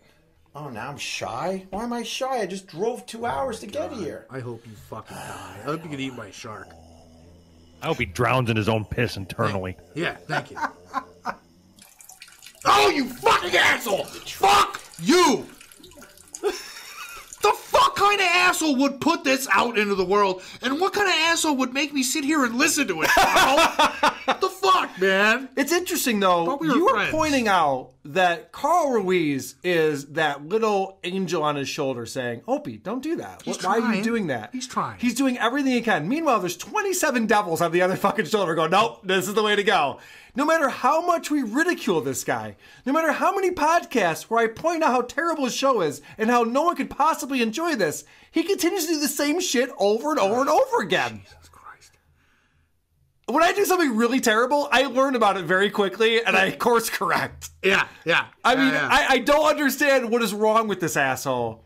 How he can be that narcissistic that he thinks that him peeing in a bathroom, a 60-year-old man peeing in a bathroom is not compelling content. It definitely is not. Oh my God. I'm fucking sick to my stomach. I fucking hate this guy so much. All right. I never thought twice about this guy before last year, and now he's bad. I've done this to a lot of people. Occupying my fucking frontal cortex. You know what? We weren't recording the whole time. I got to go back and hit all these clips again. Oh, fuck. I'm just kidding. All right, so this is... Then he goes into the next episode, episode 119. He talks to boxing legend Jerry Cooney and Chris Algieri. And Opie is terrible at interviewing people. Yeah. So Jerry Cooney was the Great White Hope. He was a boxer in the 70s and 80s, heavyweight. What does it sound like when he pees, though? We never do get to that. Oh, okay. But he's got a book out, and his book's all about how he had a tough upbringing, and he became an alcoholic and a drug addict, and then he reformed his ways, and he's been sober for 30 years now, and he lives this great life, and he's figured it all out. So it's this great feel-good story. And that's what he's on the show to talk about. And Opie has to make it about him all the time. He's the worst at interviewing people. And that is so sad that you hid in the basement. But it also made me think back to my childhood and stuff. In my house, it was my mom. She was mentally ill. We didn't really maybe we did get physically abused, but it was the times where you were allowed to hit your kids. So I'm a little confused by that, but I didn't feel like I was getting beat left and right. But the mental shit was insane. And just like you hiding in the basement, my thing was get the fuck out of the house, stay away, stay in your room, as long as you weren't seen. Good Lord. Why are we talking about this? Opie, we all know about your story if we're a fan of Opie. Going down some dark hallways. We've talked about this before. You're interviewing someone. Yeah. And he makes it about him, and this is him making it about him again. And this is even crazier because Jerry here is explaining how he first discovered booze at the age of 12, and it led him in a terrible direction in life, where he became a raging alcoholic. Yeah. And I felt like I fit in, I was funny, girls liked me, and that's what took me on the road. At 12? I had no idea. For me, it was Blackbird. It wasn't every day or so, once a week or something, back then. Yeah. But it wasn't every single day. But, you just keep moving up the ladder. For me, it was Blackberry brandy. Because that was the only thing that was in my father's liquor cabinet that, no one wanted. Obviously, he got it from a friend or something. It was sitting there. Everything else was gone. So Opie doesn't understand what we're talking about here. Yeah. Jerry was explaining how he was introduced to booze, and how that made him feel, and it filled a void in his life, and so he started latching onto it, and it changed the course of direction of his life. And Opie goes, yeah, dude, my first drink, let me tell you about that. Yeah. Opie, you're not an alcoholic. That's not what we're talking about here. This is a very different guy. We're having two different conversations. He even turns to the other guy who's there and goes, what was your first drink? It's like that wasn't the story. It wasn't what your first drink was. It's like the Adam Carolla school. Like, I'm going to interview you by talking about my childhood for 90 minutes. It's like any little word that comes up triggers him. And he's like, I have a story about that. Yeah. This isn't about you. Yeah. Oh, boy. Opie is terrible at interviewing. He loses total control of the conversation. Yeah. And it gets to a point where he doesn't really know. He supposedly has read this guy's book, but he doesn't know what to ask him or how to lead him in any type of direction. So this guy decides, I'll just take over. So about 18 minutes in, Jerry Cooney just starts telling stories, and it goes on for 10, 15 minutes at a time. Yeah. And Opie can only nod as this guy is completing sentences. And I put together a compilation of Opie getting words in edgewise. This is how Opie interviews a celebrity guest. Yeah, right. Yeah, right. Yeah, yeah, yes. Yeah, yeah, yeah. Right, right, right, right. Yeah, yeah, right, right, right. Yeah, right, sure. Yeah, yeah, yeah, right. Yeah, right. Yeah, right, right, right, right. Yeah, yeah. That's worse than me. Yeah, yeah, yeah, right, right, right, right, right. Yeah, right, yeah, right, yeah, right, yeah. Yeah, yeah. All right. Every time this guy takes a breath, Opie just says, yeah, right, right, yeah, right, yeah, right, yeah, sure, yeah. Does it sound like he has any type of control over his own show? Even to the point where he asks if he can stop the guy and gets shut down. Can I stop you for a second? Not really. That's good. It's amazing. That I like. The guy has no respect for him. Yeah. He's like, I'll go on your show. I just want to plug my book and don't talk to me. I don't want to hear about your childhood anymore. I'm done with you.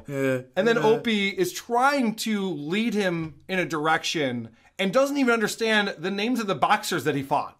Because of your frustrations of losing to Leon Spinks and possibly Michael Larry. I'm sorry, God. Why do I keep saying Leon? Leon's a good friend of mine. He's a great guy. Yeah, sorry. I don't know why I keep saying it. That led to down goes Opie. Down goes Opie. Sorry, Michael Spinks. I don't know.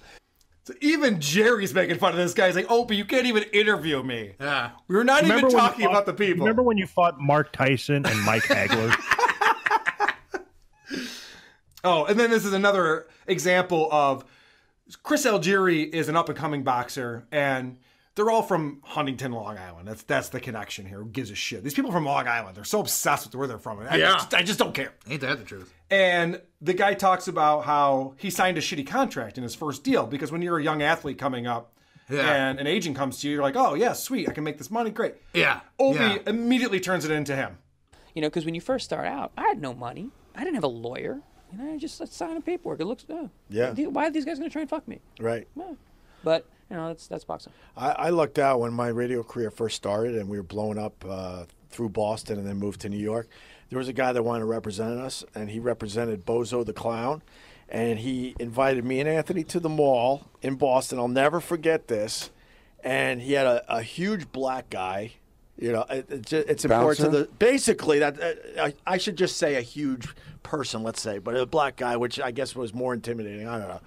And he had contracts for us to sign. Basically, he was trying to strong arm us to sign these contracts in a mall outside of Boston because he knew that this rocket ship, which turned out to be the Opie and Anthony show, was going to be massive. You fucking. No one asked you, Opie.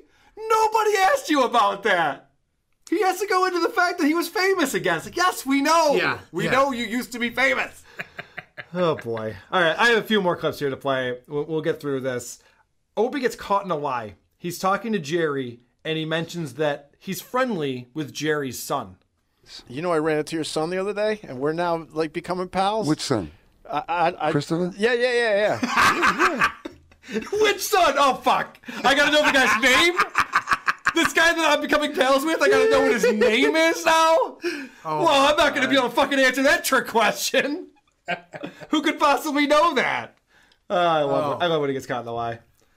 They're talking a lot about self-improvement and discovering how to be a better you, and that's what this book is all about. And Opie, again, making it about him, talks about his own journey to self-improvement. Well, it's tough to take a look at yourself and try to do some self-improvement. I've been going through that the last few years, and sometimes you're like, You know what? When I got through it and looked at myself, I said, you know what? I'm okay. Right. I made it. Yeah, you did. I made it the hard way. I'm sorry, there's no fucking way. Opie looks in the mirror and goes, you know what? Maybe I could use a little improvement in my life. Maybe I could find a deeper meaning or a deeper purpose. I can start sharpening my talents. No The fucking funniest part way. about that, Cros, he says, you know, we all look in the mirror and we want to get better, and sometimes you're just like, nah. He literally says he's not motivated to be better. That dude says that. The idea that he would look in the mirror and see someone less than perfect, I think, is completely I know, that's a good point. He is What could he possibly improve upon? He is Superman. When he looks in the mirror, he sees a flowing cape and fucking hears the do-do-do-do music in the fucking background. This is the Holyfield story that Opie has, because again, he has to try to relate to everything they're talking about. Yeah, great. I hung out with Holyfield once. I said, hey, could you pass the salt? And he did. Wow. No, that's a true story. Of course that's a true story. Jesus fucking Christ. It's uninteresting in every way. You know what? I met Holyfield once, and I gave him a hug, and I bit his fucking ear. Now, that's not true, but it's a way better story than this fucking story. Jesus Christ. That's a true story. And the guy goes, yeah, that sounds like it's probably a true story. And then he goes on to explain how that happened. No, great. I know. I'm like, Opie, that was not a good story. Why are you going back into it? You shouldn't have brought it up in the first place. Boy. So his whole point of being on this podcast is to sell his new book. And Opie says, I hope we sold some copies of your book, Jerry. Nope. there is no way he sold a single copy of that book. After this terrible interview that nobody's listened to except for me, there's no way someone's going, oh, the way Opie talks to this guy, he sounds like a compelling personality. Yeah. I need to know more about this. Doug, did you listen to the Louis J. Gomez episode at all? Yeah. Did you remember when he's talking to Louis? For some reason, Louis feels the need to give Opie credit for everything that he has going on in life. It's very early on in the interview. He says, really, without O&A, I don't think that I'd have a podcast. I don't think there'd be these fans out there. It's very gracious of Louis to say that, considering the fact that he was kind of blackballed by this guy. And complimenting Opie is the worst thing you can do. It never goes well. You would think he'd be gracious and say, oh, dude, you created this stuff. I had nothing to do with it. Are you kidding me?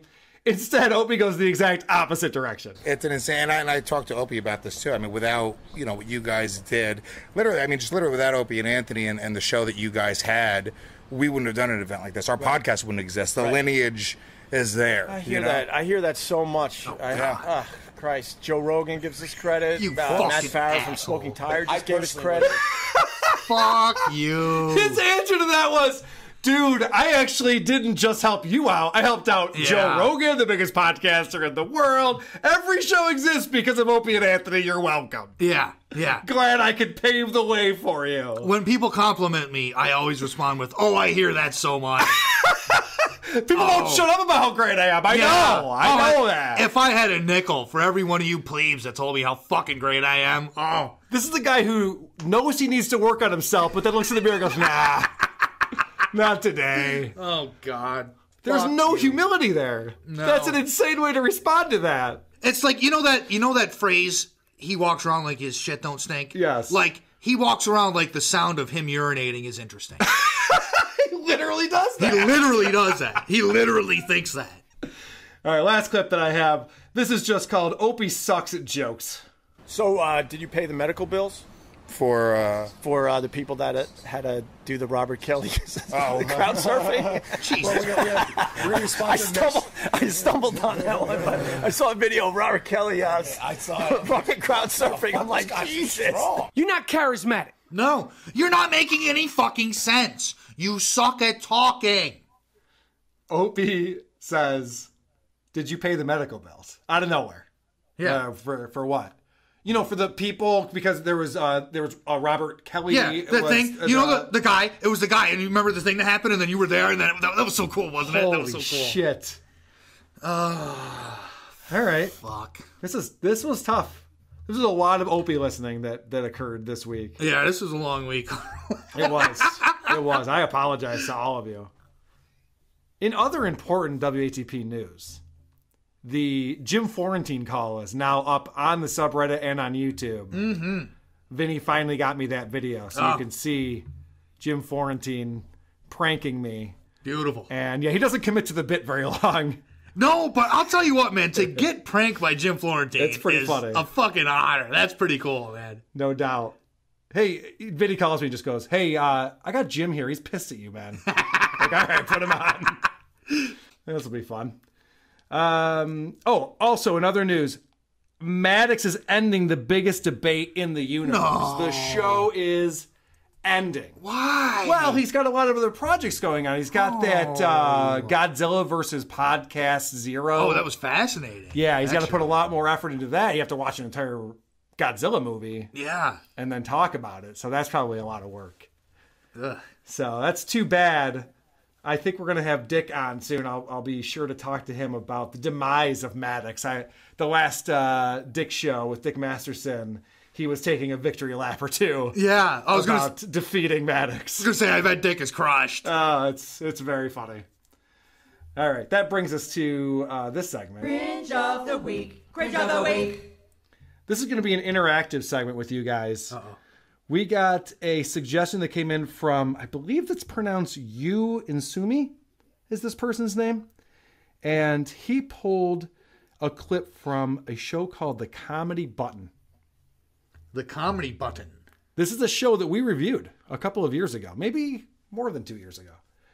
But it's a podcast that's been around a very long time. And they get to a segment where the guy asks, because this is a comedy show and these are all comedians. Yeah. He says, what's your favorite joke?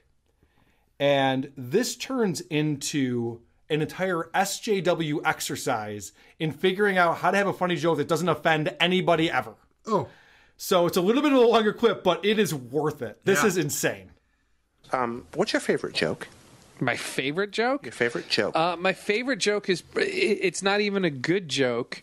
I know what my favorite joke is, and it's a horrible joke. What's that? It's a horrible Yeah, see, wait, when you say horrible, like offensively horrible? Yeah. Oh, you probably shouldn't tell that. No, I will. Pretend you have a different favorite joke that won't get you in trouble. My favorite joke is, no. and this is bad. I'm admitting it's bad. No, don't say this. It's not racist. The aristocrat. No, it's not racist or anything like that. I know. My favorite joke, and this is I'm emphasizing that this is a bad offensive joke. That's not going to help. It's fine. This My is favorite a joke bad is idea. why did Helen Keller's dog run away? Oh no. You would run away too if your name was and you just make up any sound there. It's fake. It's not Too real. soon. She didn't have a dog. It didn't run away. Werewolf. It's not a real joke. It's not a real thing. It's a fake premise. I think it's a funny thing. I like the idea of a dog running away because it hates its name. It has nothing to do with the person owning the dog, telling the joke, or anything. You could remove Helen Keller there and put a different dog or a different person there, and then just have the dog have a bad name. I love deconstructing that joke because the idea of a dog being like, I hate my own name. You don't even understand. I'm running away from home. And then somebody being like, hey, why did that person's dog run away?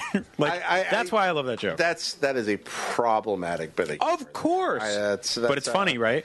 I don't know. It's funny. It's not really. No, again, if you deconstruct the joke, and that's the problem. It's the deconstruction. If you have to deconstruct the joke, I'm not a humorist, so I probably shouldn't be arguing this, but I think that not everybody can laugh at everything. No, and I'm not even laughing at that. I'm completely understanding that it is like a very offensive joke, but also is it to me the core premise of a dog hating its own name and then running away from home. That's a funny premise. It's fucking hilarious. Dogs have had way worse names than that. Of course. And that is an interchangeable word you can put anywhere, you know? Like you don't even have to make that joke offensive.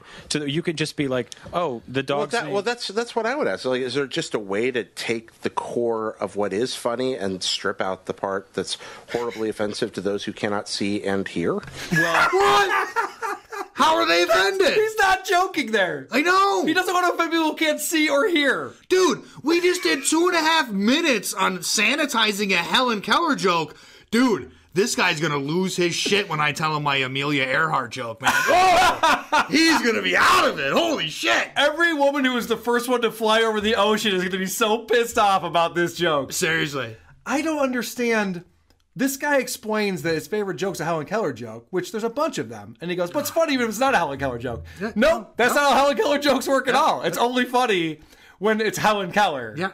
That's how that's what makes that. That's kind of how that works. All right. So I wanted to ask you guys what your favorite joke is based on how this segment obviously went really well for the comedy button. It can only work out well for us.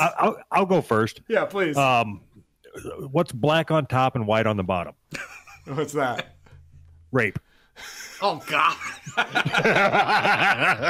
But no, you could change out the colors. Right. It's still funny. Like if you said brown and yellow, still funny. That's a good point. One of my favorite jokes, and Cros knows this, is what's brown and rhymes with Snoop? Dr. Dre. There you go. I can't compete with any of this. My absolute favorite joke is one Jimmy Schubert said recently. He said, Kathy Griffin is so ugly, when she gives you a blowjob, it counts as anal. Hey-oh! Still my favorite joke. That is a good one. But it's very offensive, man. Ugly it is. Women. I wish you would put in Amelia Earhart in that joke. It would kind of it would have worked better. Yeah. All right. Doug, I was listening to your show. Our buddy Bob from Metal and Mortgages was on. I think he's listening right now in our Discord too. And I thought it was really funny. You asked him why he was on your show, and he just talked about WATP for 10 minutes. I enjoyed that a lot. I was trying to figure out how he got on there. I think he's got a relationship with Anthony or something. I don't know. I think everyone should just go on your show and just talk about WATP. Yeah. I like the precedent that he has set. I think this makes a lot of sense. Oh, it won't be allowed to continue. You don't have to worry about it happening again. Come on! I think it's fun. It's a good bit. I think it's a good bit. Kaya, if you're listening, that's a good bit. Just go on Who's Right and talk about WATP nonstop. All right, guys, we've been through it all. Cros has looked at his watch like 15 times in the last 10 minutes. I think it's time for everyone's favorite segment. The teaser. Next week's teaser. The teaser. Next week's teaser. So, Doug, can we do a little side bet here? Carl's not listening. Do you think Carl actually pulled a teaser this week or not? He's like 0 for 4 the last month. Well, he can't hear us. He had time to pull 3.5 hours worth of fucking clips for this episode. He better have a fucking teaser. Okay, all right. Sorry, Carl, what were you saying? Oh, I just came back too. Hey, so this is the part of the show where we play a clip from the show that we'll be reviewing next week. Oh, what a weird concept. In order to get people excited about next week's episode. And here is said clip for next week. Fuck you, Cros. Welcome to the show. Sorry it's been a bit. This is not a game episode. This is a conversation I had with Greg from the SNES podcast, the PlayStation Power podcast.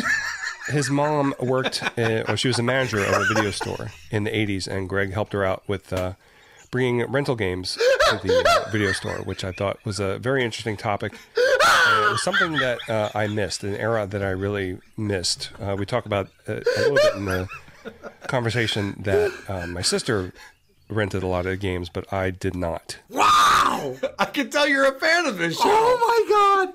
Dude, you know what would be really interesting to talk about? Remember when you had to rent video games from Blockbuster? Let's talk about that for a while. That'd be amazing. Cros, tell me if this is exactly how you felt when you heard that clip. The only way I can sum it all up is you and I running up over a hill, which was preparing for this episode and then getting through this episode. And we're with the rest of our gym class. And then we get down, and now we've just heard that clip, and you look ahead, and it's a huge mountain that you have no interest in climbing. Yeah. And then your PE teacher goes, hey, you two, you're done. You can just sit down. Yeah. Tag team. Let's go. You guys do this one. You guys don't want to do this with me? I got to find other hosts? What the fuck? This is a show called the Atari 2600 Game by Game Podcast. Oh my fucking god. It's a suggestion from Ayatollah X, and the episode we'll be listening to is episode 216, Video Store Golden Age with Greg. You couldn't rent 2,600 games from a video store. That didn't exist. It didn't exist. That's why this guy doesn't know anything about it. These guys are fucking wrong. On the internet, this is bullshit. This is crazy. The fuck? So the premise is good. I imagine the show will be pretty decent. That sounds amazing. I can't wait. I'm optimistic about it.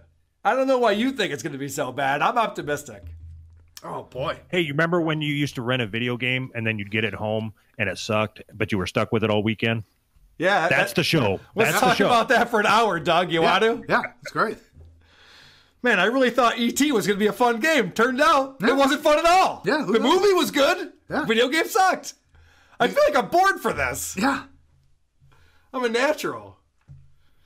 Doug, I want to talk about your show, Who's Right? Are you done playing the official podcast's voicemails? No, we still got quite a bit to get through. Yeah, awesome. this is. I'm going to ride on these fucking coattails as long as I can. I'd be stupid not to. I love it. Where can people find your show? And what would you like them to do besides purchase merchandise and subscribe to your Patreon? Who'sRightPodcast.com. There you can find links to our merchandise and our Patreon. Doug and Anthony are blowing up over at Who's Right. Cros, thank you so much for putting in so much work this week. What would you like to promote? Yeah, last time I was on, you didn't ask me if there was anything I was going to plug, and I'm sorry. A little piece of me died inside. My bad. Do you want to talk about it now? Do you have a couple things you want? I'll give you the floor. I'm kind of insulted that you think I only come on here to plug stuff, Carl. But I'll be on the subreddit later. My name is Listening to Opie Piss, and come chat it up with me. He's lying, by the way. His name is Horny Jew 666. Busted. So please join us again next week. It might be the episode we find out once and for all, who are these podcasts? Sleep well, every pony. Farting in the mosh pits of morning radio. Fuck you! Okay. Great show. Good job, everybody. Great job, everyone. Explain a joke down here. I don't get it. That's wrong. All of it's bad. None of it's good.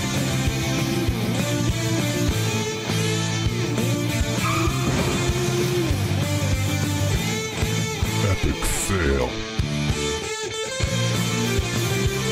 Think about it. Would this be interesting to you? Would you listen to it? It stinks.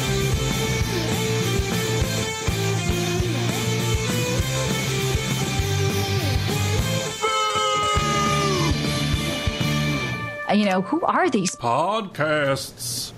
I don't know. I don't get it. Makes no sense. By the way, I should mention, speaking of selling t-shirts, that our episode 88 promotion is still happening. If you buy merchandise from Who Are These Podcasts, send me a picture of the merchandise. We'll send you episode 88, the forbidden episode, the one that is no longer available on the internet.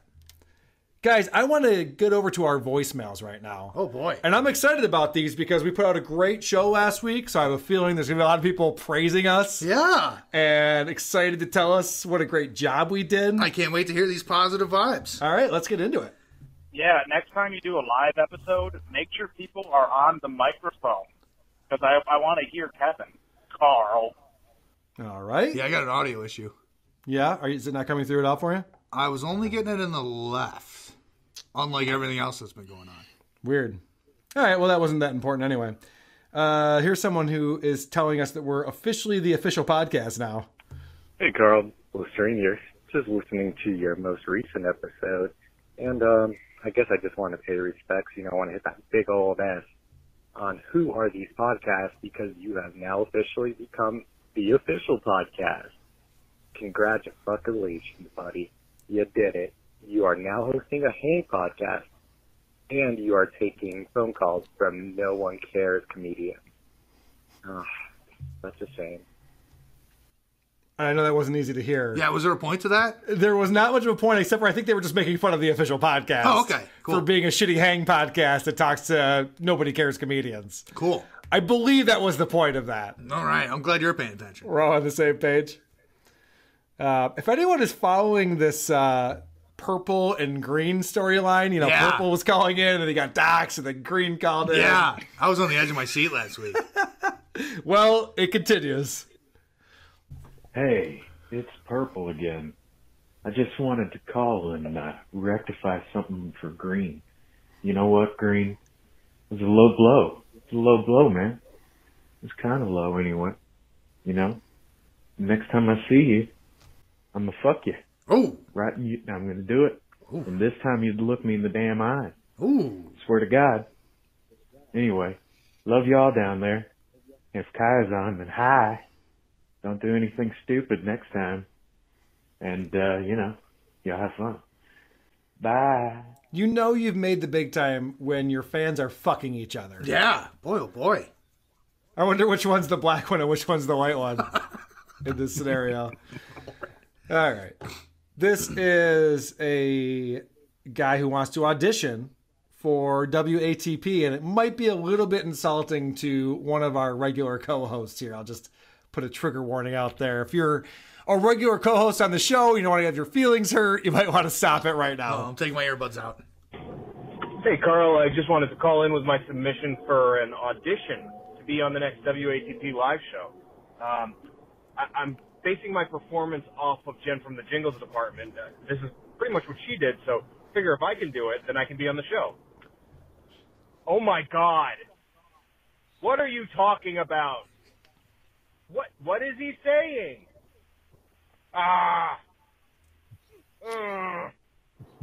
Also, I could do what Kevin did when he first came on and tell everybody I hope they like me. So, give me a call. All right, so this guy calls back in again after insulting half of our co-hosts. Yeah. And this guy is very impressive with his talents. Hey, Carl, I just called in with my audition. I just wanted to bolster my resume a little bit. You seem to be enthralled with getting people like Chrissy Mayer and Dave Landau on the show, big name hitters. So I wanted to tell you some of the stuff that I've done in the past, show you that I'm a big hitter too. I've done 5 YouTube videos, each of which have over 300 views and 5 likes. I think there might be a subscription in there too. I've also done 2 podcasts. I don't know the download numbers for those, but I'm guessing it's over dozens of downloads. It's like Seamus McKillian territory. That's it. But I think that's all you really need. I mean, with these types of credentials, you'll be calling me for weeks, man. So, call me. Yeah, this guy will be dumping you too. This is someone who wants to explain I used an incorrect word last week. Really? Hey, Carl, I know you love to make fun of people for fucking up words all the time, but irregardless isn't the right fucking word, you idiot. You should have just used regardless instead. Kill yourself. Kidding. I knew that, which is why I said it the way that I said it. Yeah. I was well aware that irregardless is not a word. Oh, I guess. Didn't you put extra emphasis on it when you said it? Yeah, he sure did. Thank you, Doug. These fucking guys. Now, I understand that I invite this type of criticism in. I get that. I nitpick some serious bullshit sometimes. So yeah, I could tell when I listened to it that you didn't mean it genuality. What? Doug, he woke up. All right, this is one guy called in 4 different times. Oh boy! In the span of over a week, at all different times of day and night, and left the exact same voicemail every time. It's just this. Band practice. I think he said band practice. Here's the second one. Band practice. Here's the third one. Band practice. Band practice. This is like it's like a Dr. Remulac thing. He's got to call a certain number of times. Must be it. Yeah, he can't sleep at night. I was looking at the guy's phone number. Is this Boomer guy? It's no one I know. Calling it and yelling band practice. And I have to admit, it's a great bit. It's a great bit. I can dig it. I don't know. I just have one more voicemail that I want to play. I don't know if you guys know this, but we tried a different format on the show last week. I heard about that. How'd it go? Well, most people loved it. Yeah. And were praising us for our willingness to try new things and experiment. Most people said, you have this tried and true formula. It's really surprising you would try this, but good for you. Yeah. Was mostly what I got. A few people, couple stragglers, thought it wasn't our best episode. And I think this is one of those people. Hello, this is Steve from Yellowstone calling. I really want to compliment you on your last your podcast. I thought it was really great. I liked the new format. I thought Kevin brought a lot to the table. And same thing with Jen. She said way more than I thought she would say. And Ramon, bring me back the original format.